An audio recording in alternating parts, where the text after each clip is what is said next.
Good afternoon or good morning, ladies and gentlemen, depending on where you are in the world. Thank you, first of all, for LabRoots to give me the opportunity to make this presentation on some biomarkers I've been working on recently.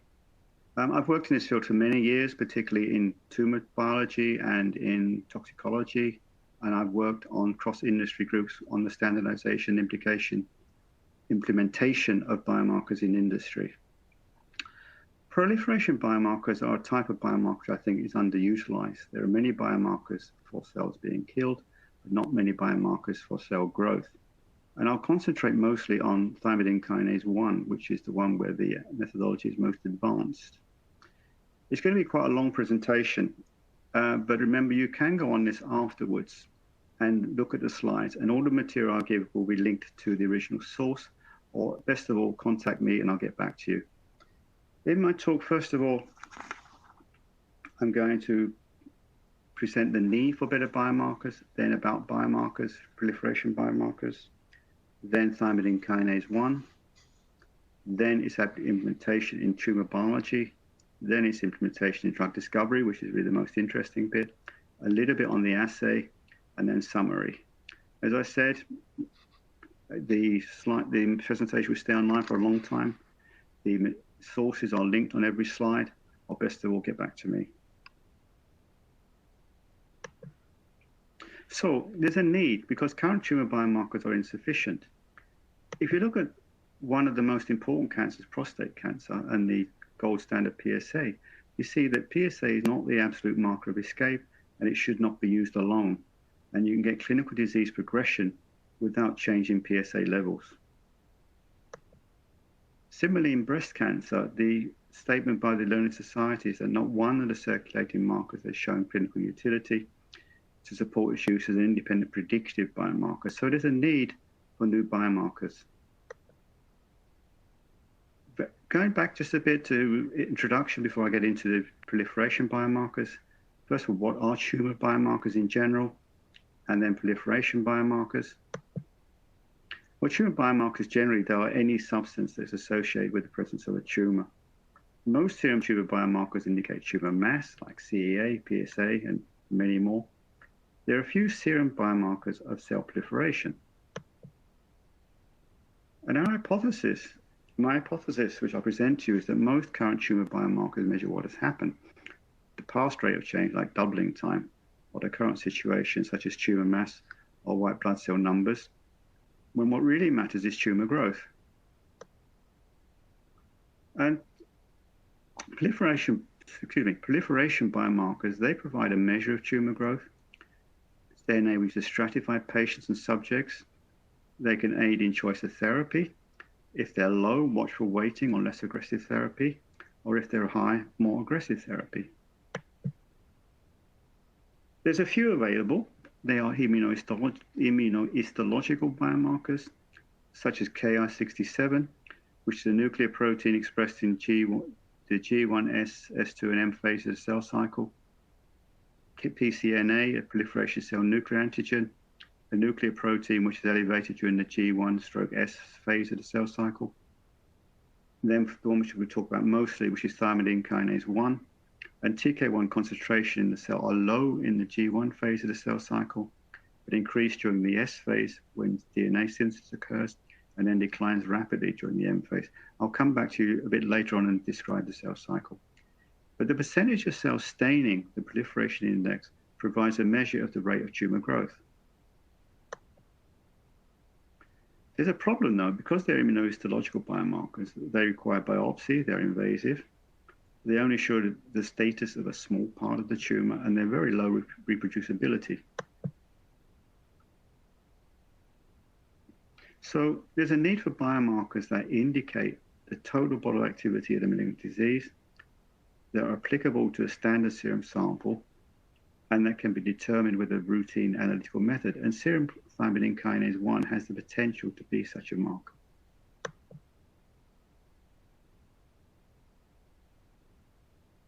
So TK1 is a biomarker. To summarize, the presence of TK1 is a sign of active DNA synthesis as involved in cell proliferation. Here is a section through a prostate tumor, and you can see the cell staining for TK1. TK1 is an enzyme. It's involved in DNA precursor synthesis. It catalyzes with the binding of phosphate to thymidine, the thymidine monophosphate, which is a stage in the production of DNA bases.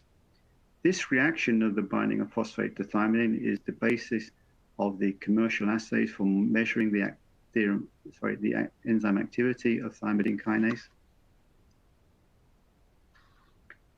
The production of thymidine phosphate varies according to the cell. In a resting cell, the thymidine phosphate is produced from sugars and nitrogen precursors using the enzyme thymidylate synthase, horrible word to say, very difficult to say.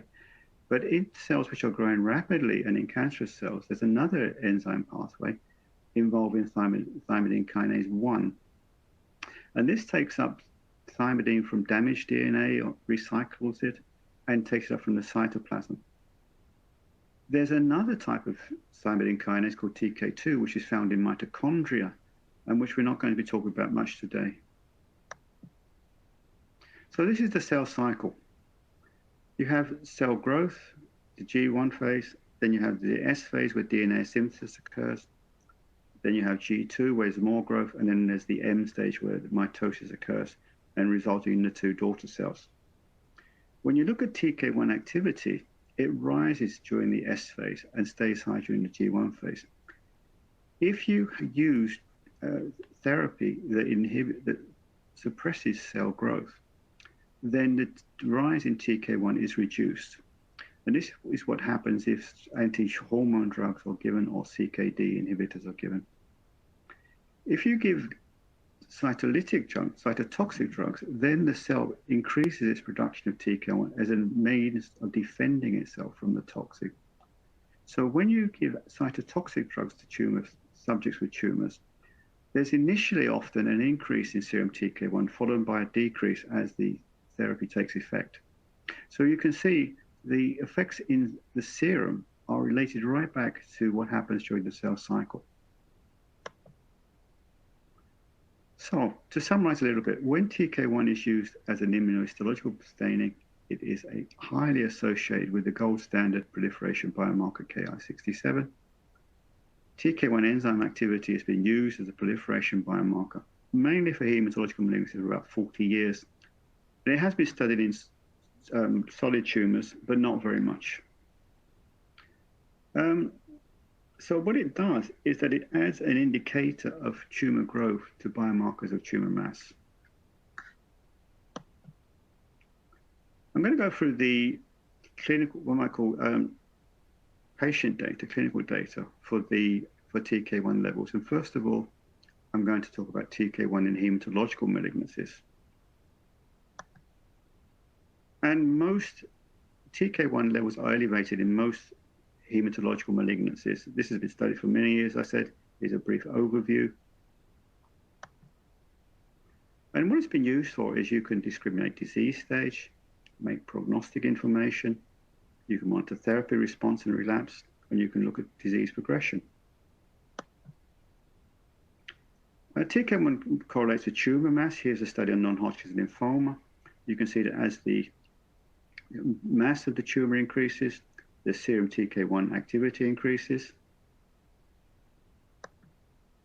And it can also be used to help in prognosis. For example, here's a study again on non-Hodgkin's lymphoma where the subjects with a low TK1, their 50% survival is about 7 years. But the ones who have a high TK level, their 50% survival is about 18 months. So an elevated TK1 in these subjects is predictive of long-term prognosis. Looking at disease progression, here's a study on leukemia, where the disease is stable, the TK1 level stays low. But where you have disease progression, it rises. And you can see the rapid increase in TK1 levels immediately prior to death. But an important point about proliferation biomarkers, they need to be used together with other biomarkers. For example, TK1 correlates with proliferation index. As I mentioned earlier on, the proliferation index gives an indication of the rate of tumor growth. It correlates with peripheral blood lymphocyte lymphocyte count, that's tumor mass. And serum TK1 may reflect a combination of tumor mass and proliferation rate, which is a pretty good way of looking at how fast the tumor is growing. But it's not been widely used. And the reason for this really is analytical. Intracellular TK1 is a tetramer, but serum TK1 exists as a complex of different sizes and enzyme activities. And some sera contain TK1 active inhibitors. So if you look at the assays, the assays for TK1 utilize radioactive tracers, particularly tritium H3. Commercial assays may require specialized equipment. You get cross-reaction with TK2. An immunoassay can solve these problems. But when it comes to the immunoassay of thymidine kinase 1, you have to take into account the different forms of TK1 in serum. Here you have a symbolic picture of TK1 in serum. TK1 is present in serum as stable aggregates of many molecular weights and enzyme activities. But all of these express the epitope TK210, which is otherwise amino acid number 210 in the sequence. When you look at serum from subjects with hematological malignancies, this is a fraction, excuse me, this is an image of TK1 enzyme activity compared with different molecular weight fractions from serum. And along the bottom is a Western blot analysis of the TK1 as measured by the TK2 and epitope for each of these fractions. And you can see that where you have enzyme activity, you have staining for TK1. The two assays seem to agree quite well. Then if you look at the TK1 activity in comparison with TK1 mass as measured by the ELISA, you find that there's a very close agreement. And this results in the fact that if you look at the ROC analysis for these assays to distinguish between healthy subjects or blood donors and subjects with hematologic malignancies, you find they're very similar performance. And this is good because it means that you can look at the historical data using a better method.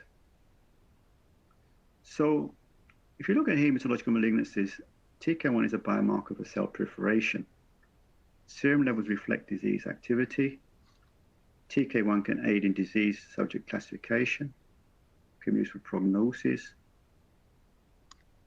can be used for monitoring disease progression, and as information to studies performed with other biomarkers. And it can be used for many malignancies. So there is a way you can build on the history using a better analytical method. But now I'm going to move on to solid tumors, which have been less well studied also for analytical reasons. Most forms of solid tumors seem to express elevated levels of TK1. But it's not been widely studied. And if we look again at this picture, which you've seen before, TK1 is present in serum as stable aggregates of many molecular weights and enzyme activities. But they do, as I mentioned, all express the TK210 epitope. But in solid tumors, many of the TK1 aggregates are enzymatically inactive. But they still are immunologically active. And this can be seen here in a picture of enzyme activity and serum fraction in serum from a subject with prostate cancer. If you look at where you have enzyme activity, you have staining for TK210 in the Western blotting. But if you look at fractions 14 onwards, there's a lot of TK210 staining in the Western blot, but there's no corresponding enzyme activity. So the enzyme activity assays in this solid tumor are underestimating the amount of TK1 present. When you look at TK1 and mass as the ELISA and TK1 activity in prostate cancer, you can see here that compared to what you saw in the hematological malignancies, the scatter around the line is much greater. Also, the concentrations and activities are much lower. So it's more difficult to measure TK1 in solid tumors using the activity assay, but the ELISA method offers a better way. When you look at the clinical power of TK1 to differentiate between prostate cancer and blood donors, you can see the green line is the enzyme activity, and you can see that it's not much use to distinguish between them. It's very much close to the 45-degree line. The TK210 based ELISA, if you look at the sensitivity, it's about twice as sensitive as the enzyme activity assay for differentiating between the prostate cancer and the healthy subjects. So it's a much more sensitive assay. Proliferation biomarkers should be used with other biomarker assays. Here's a study on prostate cancer again, where TK210 based ELISA has been compared with the Pro-PSA form of measuring PSA. Pro-PSA is an assay for measuring PSA that is maybe more specific and sensitive for prostate cancer. If you look at the red line, which is the Pro-PSA, pretty good. Look at the blue line, TK210, very similar, but the green line is a little bit better still. So I think it's a point that if you're going to do this, you always should do it together with other biomarkers.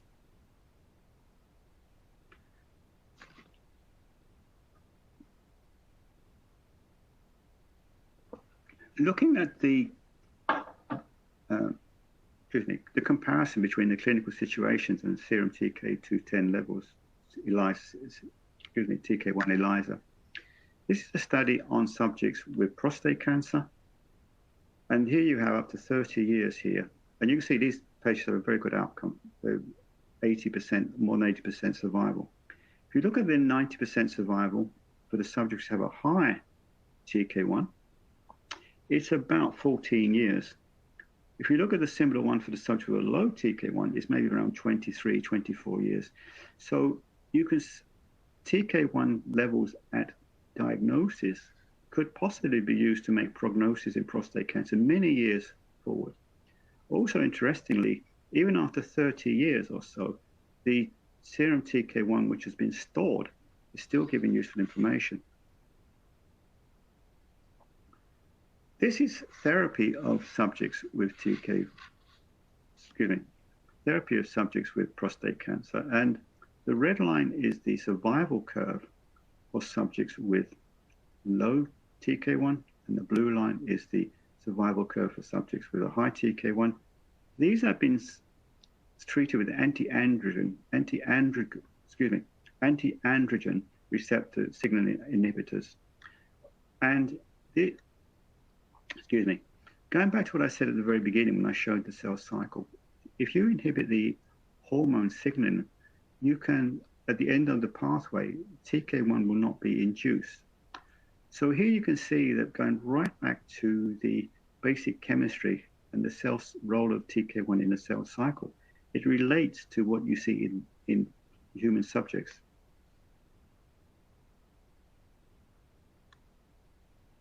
So if we summarize this, TK210 ELISA detects TK1 forms missed by enzymatic assays. TK210 ELISA discriminates better between healthy controls and subjects with solid tumors. It can be used to study many forms of tumors, and it has information to studies performed with other biomarkers. So that's the background clinically, but we are in a symposium for preclinical development. And so now let's go back to building from this clinical experience and see how this can be used in the evaluation of drugs in preclinical development. So the first step is that compounds are evaluated in cell culture. Preclinical evaluation of novel compounds is a key step in drug development. And the TK210 ELISA offers the potential to study anti-proliferation effects in vitro. Here's a study on leukemia cells where the mass of TK1 in the cells was compared with the number of cells. You can see there's a pretty good agreement between them here. So it is a quantitative assay. If you look at the way that concentrations of TK1, TK210 change when these cells are treated with the cytotoxic drug doxorubicin, first thing that happens is that the amount of TK1 in the cells increases at low doses of the drug and then falls as the concentration of the drug increases. And then as the concentration increases, TK1 appears in the supernatant as the cells die. Now, this again is something that is very similar to what is seen in the clinic, that following the initiation of cytotoxic therapy, serum TK1 increases and then decreases again as the therapy takes effect. So even in cell culture, you can see a picture which is somewhat similar to that which is seen in clinical studies. As I mentioned at the beginning, that anti-hormonal drugs lead to the block the induction of TK1. And here you can see the effect of the anti-estrogen drug tamoxifen on breast cancer cells in vitro.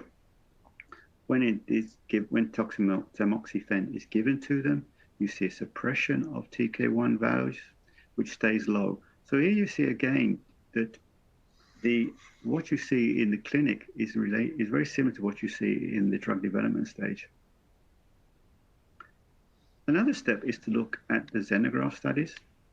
And this is interesting because mouse and human TK1 are immunologically distinct. So if you do immunoassay of TK1 on samples from mice, you can distinguish the TK1 coming from the tumor and the TK1 coming from the mouse.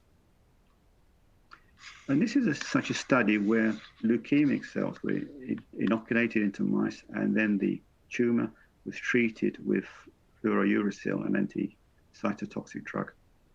You can see here that the level of serum TK1 measured by immunoassay increases as the dose is given, increases with time. And once again, this is quite similar to what is seen in human subjects. The period that the study was terminated when it was, I think later on you would have seen the TK1 fall again. But once again, this is the sort of increase that one sees at the early stages of chemotherapy. So TK210 ELISA, TK1, can be used to study drug effects in xenograft models. Changes in serum TK210 ELISA, TK1 ELISA, are similar to those seen in clinical models.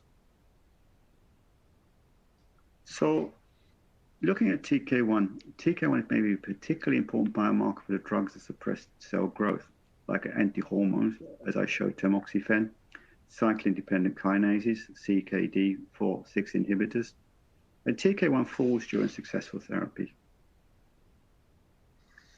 Looking at the other type of drugs, looking at the effect of cytotoxic drugs, like chemotherapy, doxorubicin, fluorouracil, TK1 initially increases during successful therapy and then falls as the therapy takes hold. So here you have a drug that is an mechanistic biomarker that you can see even in the drug discovery effects, which are similar to those that are seen in human subjects. So it's got a lot going for it. Then you need to see about, well, can you measure it? And I'm going to present again about immunoassay. Here you have this picture again about the complexes in serum as stable aggregates of many molecular weights, but they all express the TK1 210 epitope. But it has to be revealed, so you have to treat the serum sample with a buffer that breaks up these complexes and reveals these TK210 epitope. Excuse me. So as I said, pre-treatment of the sample breaks up the complexes and exposes the TK210 epitope. So the basic, very simple system description of the assay is, first of all, you have the pre-treatment of the sample with a buffer which breaks up the complexes, and then you transfer the treated sample to a microtate ELISA with monoclonal antibodies against TK1. And it's a very simple, straightforward ELISA method. I'm sure you all know how to do it. TK1 is quite an easy substance to work with. It's stable at room temperature for 24 hours. 5 days at 4 degrees, 20 degrees, many months frozen. As I showed you those studies from prostate cancer where samples from many years, after many years, are still being shown useful information. There's lots of publications, and I'll be very happy to send you copies of them if you contact me. So, what do we have? TK1 has different forms of solid immunological malignancies. Enzyme activity assay underestimated. TK2 analyzer measures all forms of serum TK1. You get a good agreement with clinical results based on TK1 enzyme activity. In hematological malignancies, greater sensitivity for solid tumors, more comparable results between types of malignancies. It's a standard laboratory procedure, very easy to use, and you get positive synergy with other biomarkers. It's a mechanistic biomarker, going right back to the picture of the cell cycle. And it's a translational biomarker applicable to in vitro, xenograft, and preclinical models. So, looking at the enzyme, at the immunoassay of TK1, it's a translational biomarker enabling the study of drug effects and mechanisms at all stages of the drug discovery process. Right back from the very beginning to the very end, you can see similar pictures based on the fact that it's a mechanistic biomarker. So, thank you for your time and attention, and I very much look forward to hearing from you. So, thank you so much again. Bye.